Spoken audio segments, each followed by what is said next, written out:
Greetings, detectives. Mrs. McKay here, and we are going to work on learning a little bit about graphs and the features of graphs, different characteristics of them. So our learning target clue today is for case 1, it's clue 2. And I have part of it written here, and I'd like you to take your notes and I'd like you to fill in the blanks as I fill them in. So the first thing you're going to say is, I can identify. So go ahead and write the word identify. The features of a graph, such as, and here are some of the features, increasing or decreasing,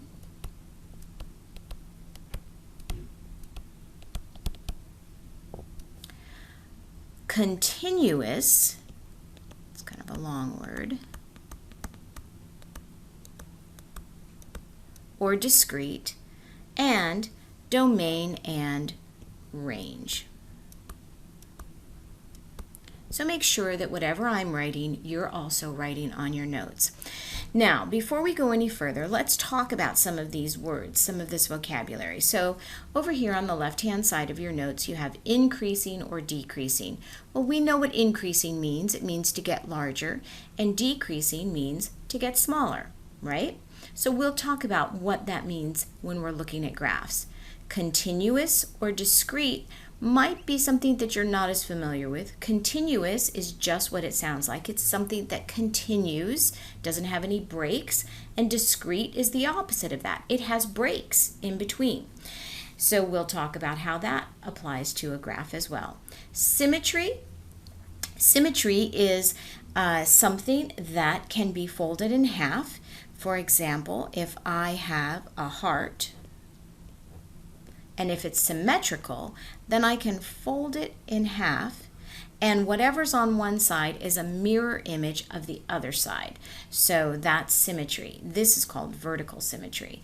There's another type of symmetry that's called horizontal symmetry. So if this is vertical, meaning that it's a vertical line that we can draw through it, horizontal symmetry would be a horizontal line that we can draw through.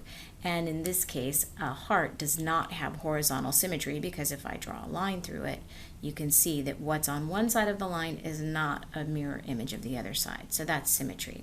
And the last two words are domain and range, and we'll use those words a lot, and I'll explain that a little bit later. Now, let's go ahead and get a little bit more detailed with our features of increasing or decreasing. So, when you look at a graph, it can either be increasing or it can be decreasing. And so let me show you what I mean. So here's a graph of just a coordinate. Here's a coordinate plane. Okay? So there's an X and a Y. That's an X. And I can have a line that is increasing that looks something like this. And what that means is when I read my line, when I look at my line from left to right, my line is going up. It's increasing along this y-axis. It's getting, the y values are getting higher. So that means for every independent x, okay, as the independent variable increases, so does the dependent variable, which is our y value. So as the x increases, so does the y. So this is an increasing graph. So you can write that as a description that the graph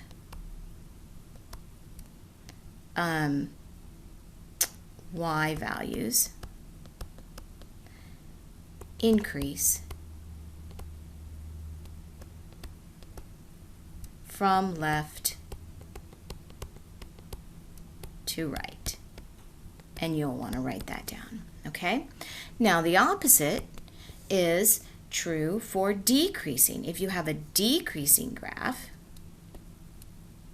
like my green one, when I look at my x values, my independent variables, they as they go up, as we move from left to right, the y values, or the independent variables, are going down. So they're decreasing. So a decreasing graph from left to right, the y values go down.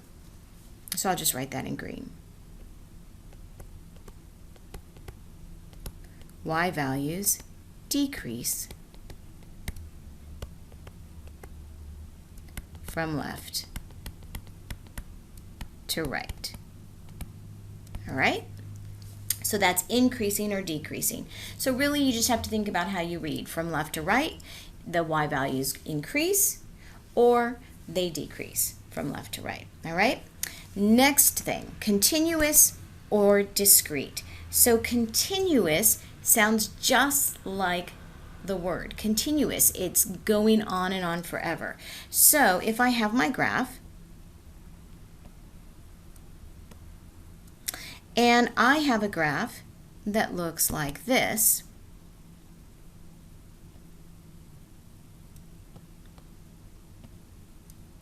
notice that my graph is continuous. There are no breaks in it. It's straight and connected. It doesn't have to be a straight line, but there are no breaks. Every value of x possible has a y value. There's no breaks, okay? So it's continuous.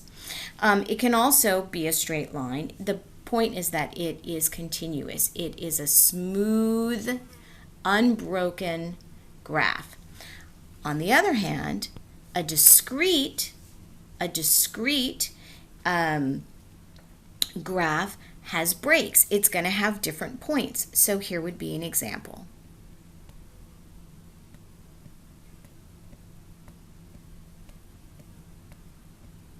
Do you see how my points are not connected? That is discrete. It means it's broken, okay? There's definite space in between my points. Where all of my points are connected in a continuous, in a discrete, they are not. So if you were going to write something here, then you would want to say continuous is smooth, unbroken graph. All right? And discrete is disconnected, maybe say individual points. All right? So continuous, discrete. All right? Now let's go ahead and take a look at the next word, symmetry. So I've already told you a little bit about symmetry being a vertical symmetry or a horizontal symmetry. So let me show you a few graphs. So let me go ahead and graph this right here. Okay? And let's go ahead and draw this graph right here.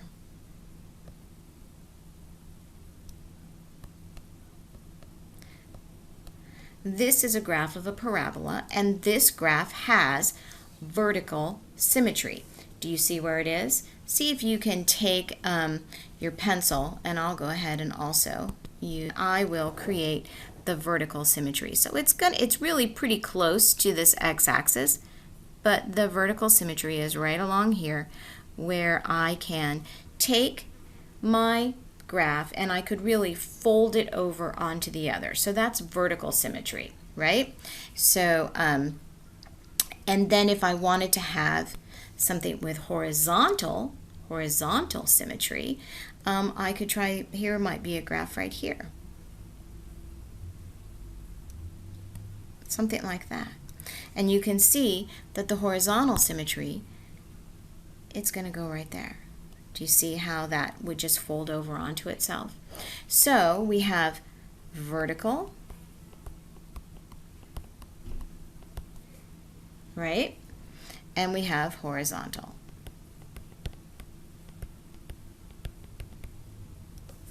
And why don't you go ahead and take a minute and write something down for vertical symmetry. But just know that you're going to fold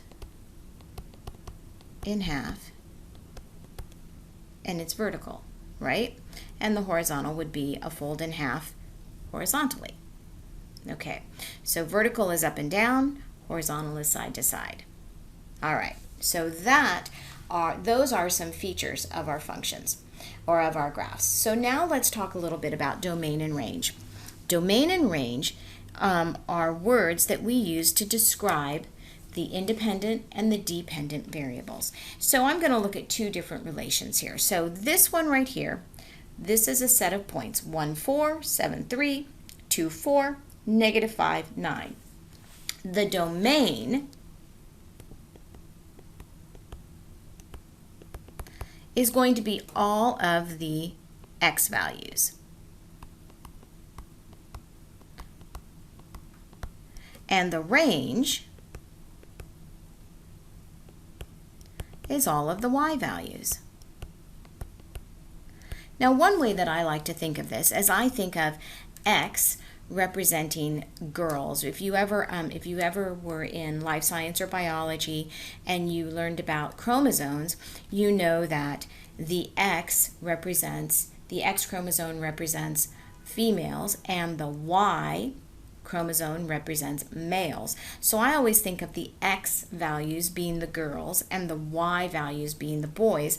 And then I say that the X values are the damsels, which is another word for females, and the Y values are the rascals, which is another word for males, and I'll tell you why I think they're rascals in our next one.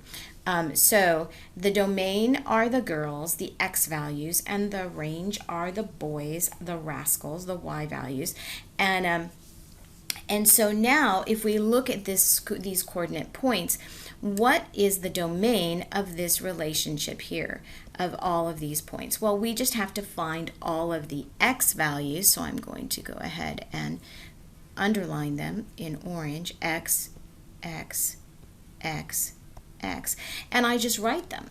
I write them as a set, and so but I write them in order from smallest to largest. So the smallest is negative 5, so I say negative 5, and then I say 1, and then I say 2, and then I say 7, and that's my domain. And my range are all of the Y values. So here's 1, here's 1, here's 1, here's 1.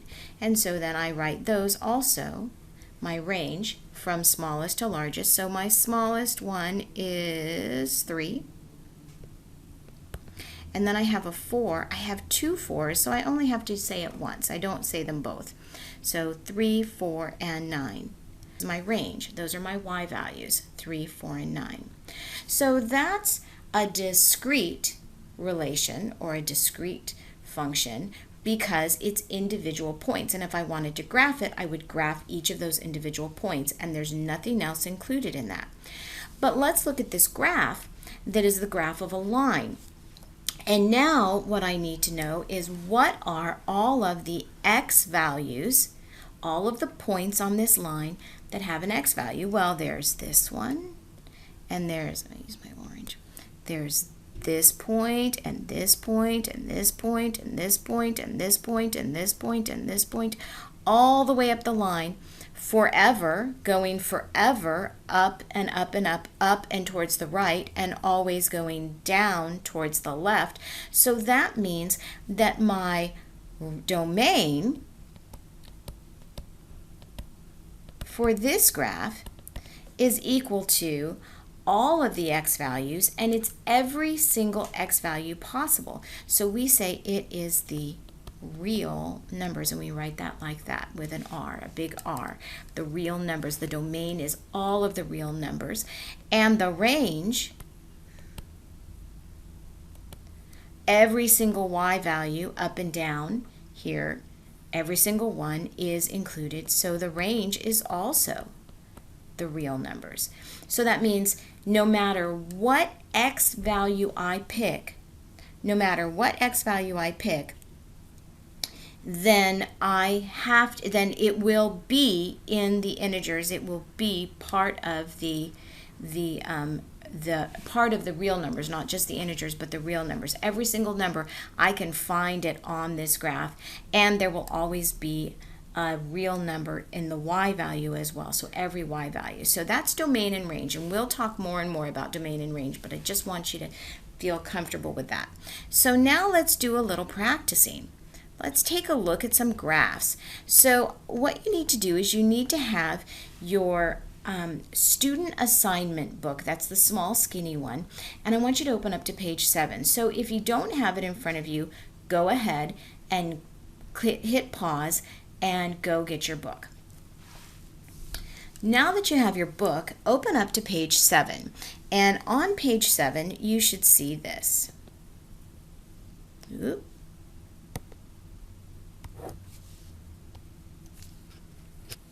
So this is what you should be looking at. You should see these different graphs.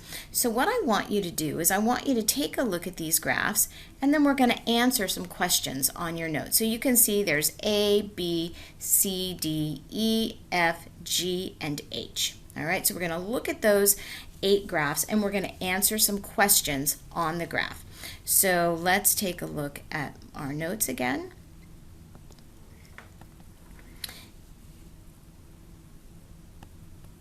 And the first question is, which graphs are continuous? So take a look at those different graphs and decide which ones are continuous, and then answer my question.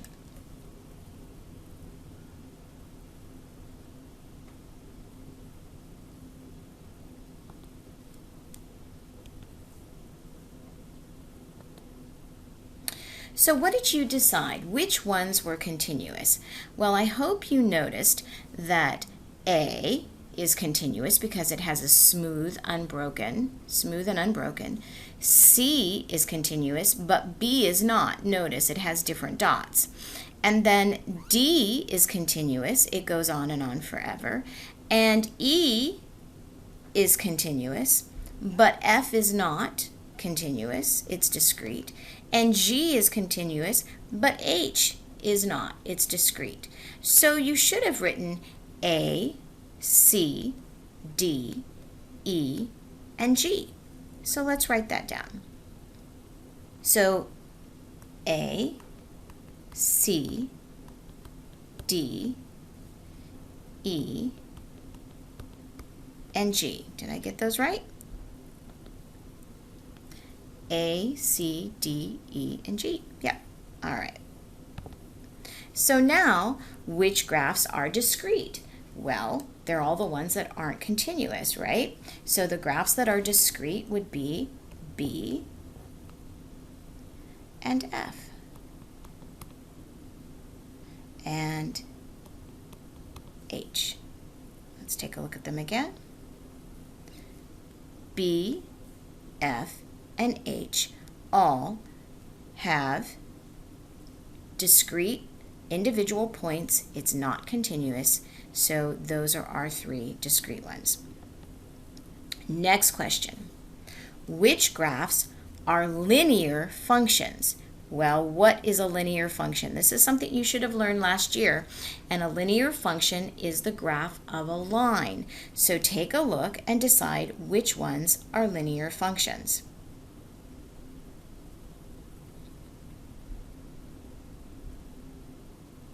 Well, what you should have said is you should have said C is a linear function. D is not, because it's not a straight line. It goes flat, and then it slides down, and then it goes flat again. So that one is not a linear function. C is a linear function. Did you see any others that are linear functions? That's right. H is also a linear function. It's just not a continuous linear function, is it?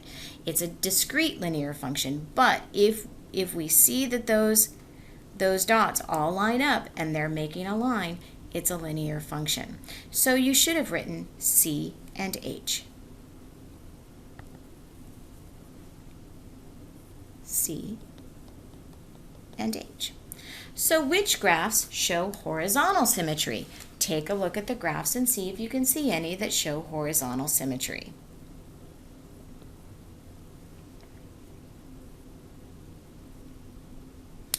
Well, I see one graph that shows horizontal symmetry, and that would be graph B, because I can draw a line right there through it, and basically what's on one side is exactly the same on the other side. So it definitely has a line of symmetry that divides it in half horizontally. So that one has horizontal symmetry.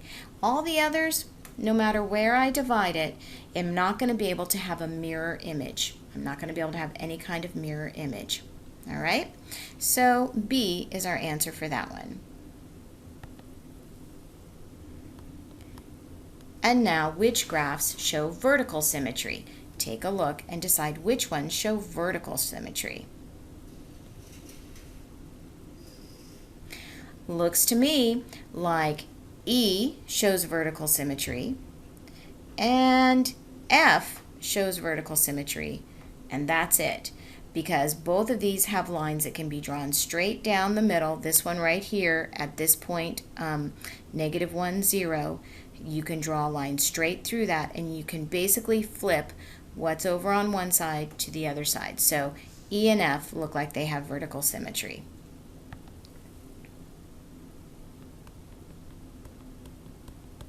And which graphs pass through only one quadrant, meaning they don't go outside of that quadrant. They stay in that quadrant. Let's take a look at that one.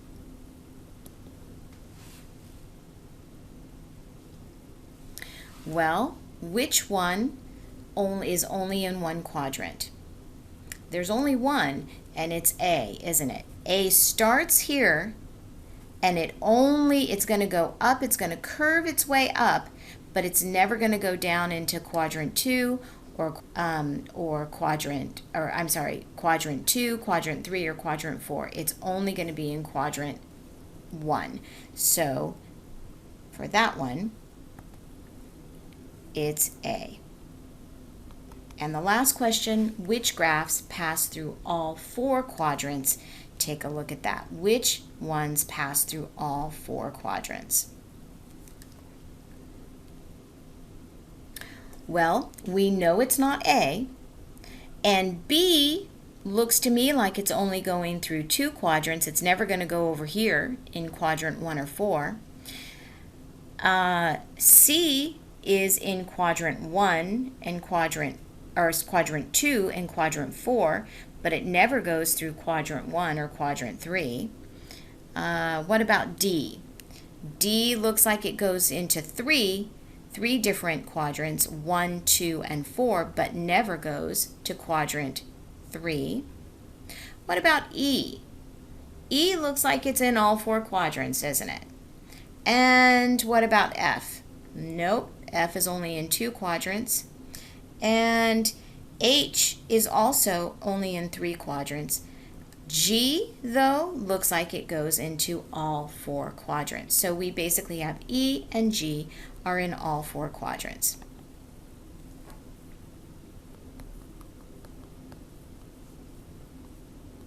That's a G. All right, so that's some features of graphs and being able to identify them. The last thing that I want you to do is I want you to look over your notes and identify some key ideas that you want to remember. And you're going to take a minute and you're going to write those 1 or 2 key ideas. So right here you're going to write a summary of your key ideas. So maybe you want to say that the thing that's important for you to remember is that the domain is the x values and the range is the y values. Or maybe you need to remember that continuous means unbroken and smooth, and discrete means individual points. Whatever it is for you that's going to be important for you to remember that you didn't already know or that you didn't quite get, and you need to spend some time remembering that, I want you to write those key ideas here. It shouldn't be a whole paragraph. It should just be maybe a sentence or 2 that you're writing. But that's going to be a place where you're going to go to quickly study when you need to review something so that you don't have to look at everything in your notes. So take a minute, review your notes, and then write some key ideas down here where it says key ideas. And that's all I have for today. So I'll see you in class.